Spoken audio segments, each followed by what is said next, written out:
What's happening, party people? I am still in the San Francisco, California area. If I have not contacted you and canceled our appointment, I am still planning to meet with you. So I'm getting calls, trying to find out where I am, when I'm going to get there. Man, I don't know when I'm going to get there. I'm meeting with people one at a time. I'm trying to take care of everything that they want me to take care of, and then I'm moving on to the next person. That can be prolonged when people have multiple things they would like help with. So, like with Brian right now, I'm working on, I guess it's, I don't know, day 7 or something like that. But we're coming to an end. Then I'm going to do a manual swap with Maddie. And then I'm going to do a manual swap with Darren. And a manual swap probably with Vince. And then, just keep meeting people as quick as I can. Don't have any problems doing that. It just takes time. So you have to be patient. It's supposed to be pretty warm out here today. Up to 88. Tomorrow in the 90s. That's a little warm. But hopefully I'll adapt and able to keep going. Not going to have any rain. So that's good. I got a few text messages from several people. Open up my phone. 164 text message notifications. I'll get to those eventually, but it may take some time.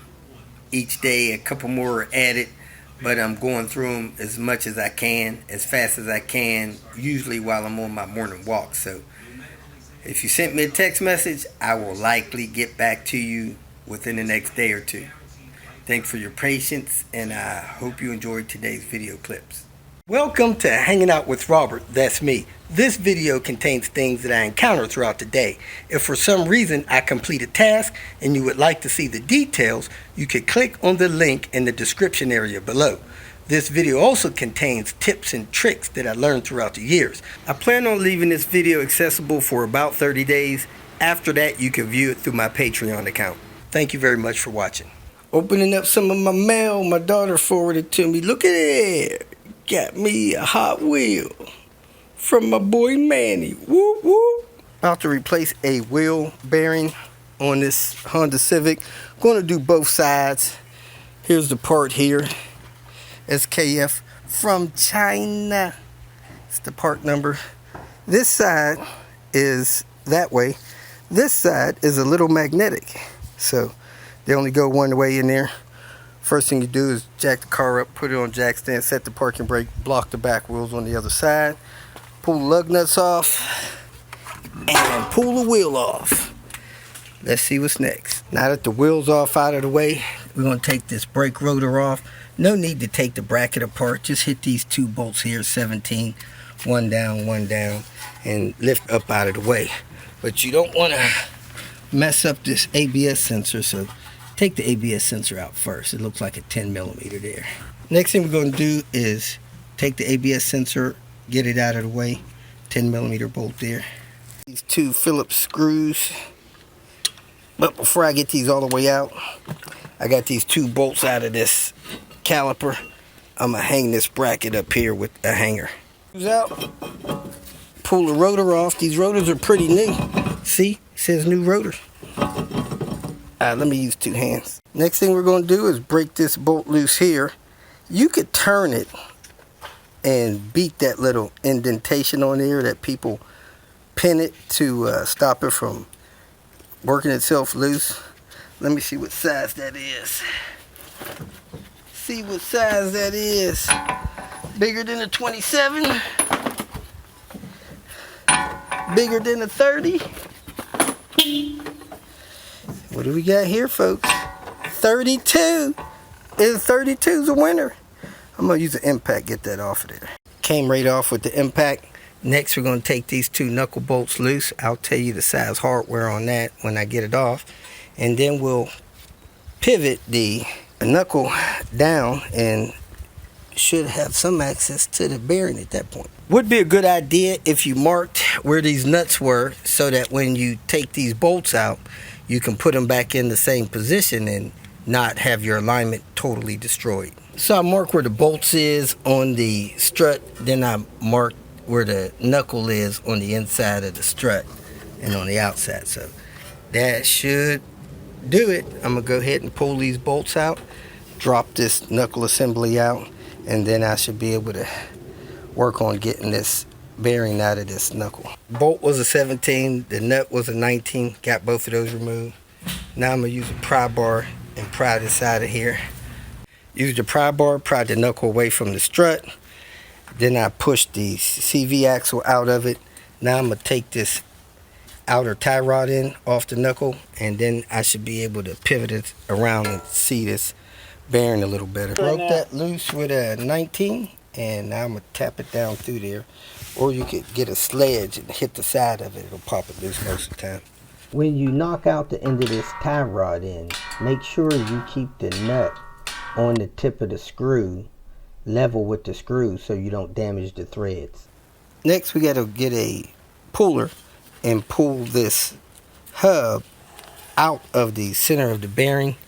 So let me go grab a puller and hook this up. We're using a slide hammer to pull the hub off of the bearing. Put that thing on there like that. Put those bolts back in your knuckle and just jerk this thing out a few times. And as you can see, it's coming apart. One or two more pulls and we'll be separated. So it pulled the bearing apart. When you look down in the bearing, there's a line in there. This part of the bearing is stuck to the hub. So we're gonna pop this clip ring out here and then use a press to press that bearing out. And then we got to get this part of the bearing off of the hub. Use the clip ring pliers. Got that thing loose. Now I'm gonna pry it out with a screwdriver. Catch it and then press that bearing out. Got that part for the press through the backside. Got this cup that's gonna ride on this edge right here. Got this and this. So I'm gonna put this together and screw this in and pull that out this way since I got the clip ring out. Got the wrench holding it back, wedged up on the knuckle. Got the tool on there. I got the tie rod in hooked back up so it don't swivel on me. And now I'm gonna just crank it clockwise. That should pull the bearing into this cup. It came out. You can see it's got the part there and the back of it. It looked like it might be missing a piece, but you press the bearing back in that way and it'll hit that stop right there. Then you put the clip ring in. So I'm gonna go ahead and do that. Got a flat press tool on the back. Got a flat one here on the front. I'm gonna push it in until I touch that. Then I'm gonna change this piece on the front to recess it some. But I'm just cranking it in. Keep cranking it in. And when it stops, you should be all the way in. So it should be in far enough to get the clip ring on. You can see the groove for the clip ring. So that's what I'm going to do next. Get the clip ring on. Clip ring pliers. Pull the clip ring in. Now I'm going to tap it around, make sure it sits all the way in there. Now these clip ring pliers, the tip of them was too fat to fit in the hole, so I had to grind them down a little bit with a grinder. On these bearings, one side is magnetic, the other side is not. The magnetic side goes on the inside of the vehicle toward the transmission. The non-magnetic side goes on the outside. It has something to do with the pickup for your ABS sensor and that. So make sure you do that. Next, we have to get this part of the bearing off of the hub here. You can see this piece of grease sticking up here.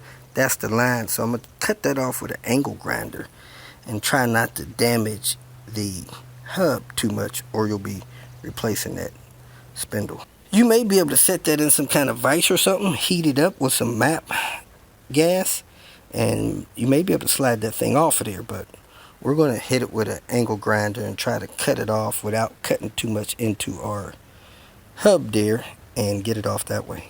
I got a decent cut in it. Now I'm going to hit it with this chisel and a small sledge. I sprayed around it with some PB Blaster. See if that knocked it loose. I just got a little scratch in that hub there. And let's see if we can get this thing to move. Still got the slide hammer stuff on it. Well, I couldn't tell it from before, but it was starting to cut into that thing on further in. I thought I had a little scratch. I got a nice little nick in that thing. Hit it with the chisel, and it knocked the chip off of it. So I'm going to go ahead and see if I could get it to break loose from the rest of it. I tapped it just a couple of times here at the seam, and it started pushing right off. So I wonder if I could have tapped that off with some heat and some PB Blaster and not have to cut it. So that thing is still pretty tight on there.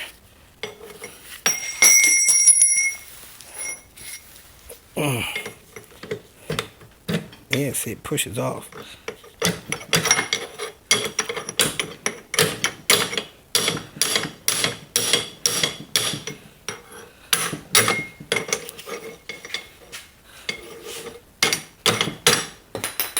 Yep, and that's the nick I have in it.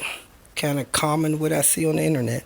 So let me go press this thing on there and we'll put this vehicle back together. We pressed this in till it stopped, but it's got a little wiggle in it. That's mainly because your axle's not in yet and you don't have that torque on this axle nut. So we're going to take this loose, slide that axle in there, torque down that axle bolt, and then we'll get a good feel for this thing not being wiggling around like this. Let's put the axle in. Set the rotor up here, put 2 screws in it, set the caliper back in place, put those 17s in it. I torqued those things down to 54 foot-pounds, those 2 bolts. Then I put the ABS sensor in there, and then I torqued this on to 134 foot-pounds. And now we're going to torque this bolt down here, put this pin back in this ball joint, and we'll put the tire on. We are going to try to heat this race up a little bit and tap it off this spindle. Heat it up for about a minute or 2, and then we're going to tap it right at the seam where it meets the meat part of the spindle. See if we can get a cold chisel to push it off a little bit. And we got the chisel here and the 3-pound sledge. Just tap it, see if it'll separate it and start it to push off. We sprayed a little PB Blaster on there, but normally when you have 2 different metals and you put heat on them, it'll cause an expansion of one and cause it to loosen up. So we're going to heat the other side of it and see if we can get it to walk off. We heated it up and hit it with a chisel. Got it off a little bit more than a 1/4 inch, not quite a 1/2 inch, and it stopped. So we're going to cut it from here. And it was worth a try. Maybe a pipe wrench would have turned it a little bit, but that's where it's at. Stuck there. Took an angle grinder, cut it down like that. We got to be within a 1/8 of an inch or so of that spindle. So let me go ahead and see if I could knock it loose with my cold chisel and sledgehammer. Hit it a couple times. I think I broke it. So let me grab it with these channel locks. You see it move back in, so it'll probably come right off now. Shoot, probably push it off with a...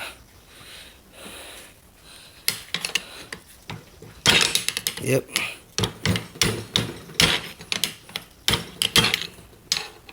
Just barely nicked that thing there.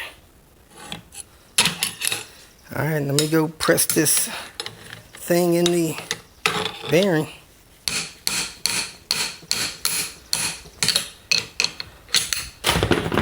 There it is, folks. Barely a scar. When you're pressing the spindle in, it'll roll with the bearing, but it's still going in. So don't let that trick you. Just keep on pressing it in until it stops. All the way until it stops. Sad to say, this is all the tools I needed to do this bearing on this Honda. Has some wheel stops, a jack stand, a press tool kit. You could rent that from your local auto parts store. Give them a deposit, they give you it back. A slide hammer, it's hard to get the spindle out of the bearing, so you normally have to destroy the bearing with a slide hammer. Then I had a cutting tool, two 32mm sockets,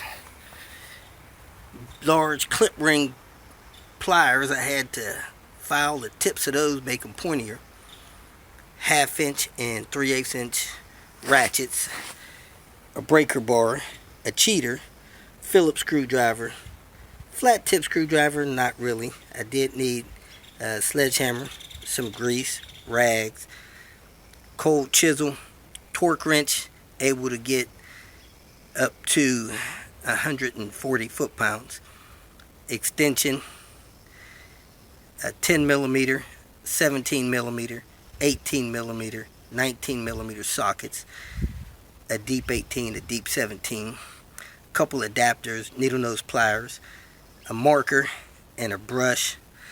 You do need gloves and eye protection. So that's all the tools I use, and you can get this job done less than 2 hours aside. We got a weird thing going on. This little piece here goes behind the grill, attaches to the car. But if you look here, that plastic piece has to protrude through. That plastic piece has to protrude through.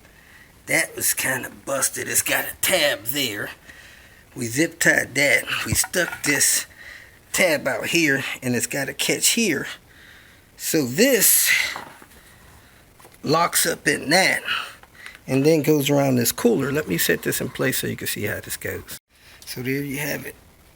Pins in there, pins in there, pins under here. Goes around the steering cooler there.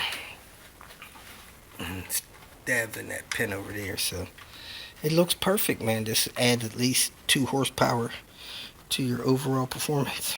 If you feel that this information was useful, please like it and share it with your social media friends. You can subscribe to my channel so that you will get notifications of future videos that I post. You can follow me on Twitter, and if you need to contact me directly, please visit my website. And if you have any questions, leave them below, and someone or myself will reply to them. Again, thank you very much for watching.